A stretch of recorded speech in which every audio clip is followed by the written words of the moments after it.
interpersonal privilege and for the purpose of just making some comments about Please proceed. Thank you. Thank you, Mr. Speaker.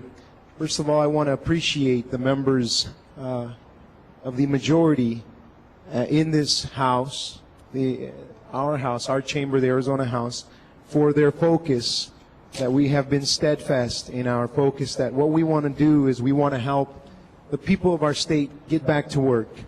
In our state, the unemployment rate is higher than the national rate, and so I believe that the focus has been the noble one of helping people get back to work.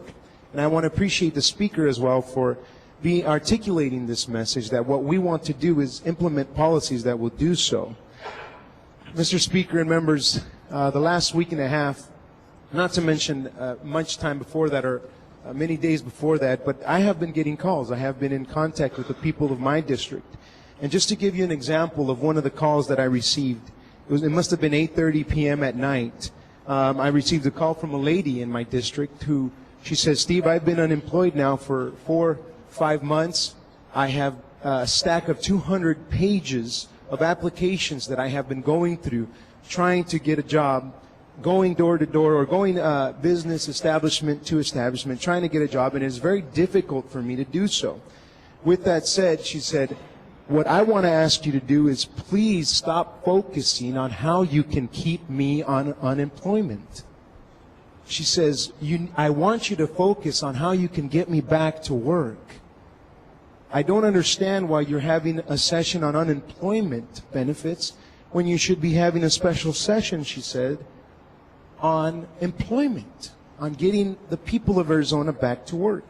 Not on how to spend taxpayers' dollars, but how to create an environment that can have employers come in and offer work. Help me get back to work. I don't want unemployment. I'm not even, she says, I'm not focusing on that. I'm focusing on getting a job. And that was just one call. Another call I got at night as well was from a small business owner who was asking me, Steve, what are you doing? What are you guys, he says, you want me to pick up and move to Texas? Because that's the kind of climate that you guys continue to ignore here in Arizona. What you need to do is focus on how you can create an atmosphere where we can create more jobs. Now, not that everybody abuses the unemployment benefits in the state. We would never make a claim like that. But we cannot ignore that that is happening in our state.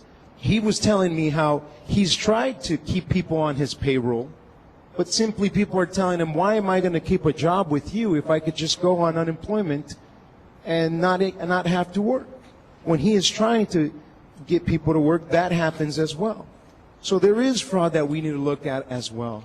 But what I want to thank the members of this chamber is for understanding that we are open to the policies that will help enable the state to create jobs. We know that government is useless in trying to be the job creator. Rather, we're good. What we should be good at is getting out of the way.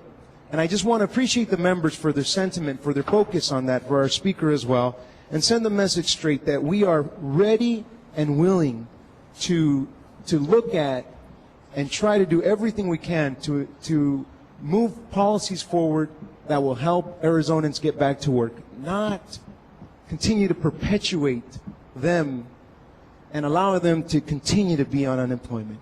Thank you, Mr. Speaker. Thank you, members. Thank you, Speaker Pro Tem Montenegro. The chair now recognizes Representative Alston.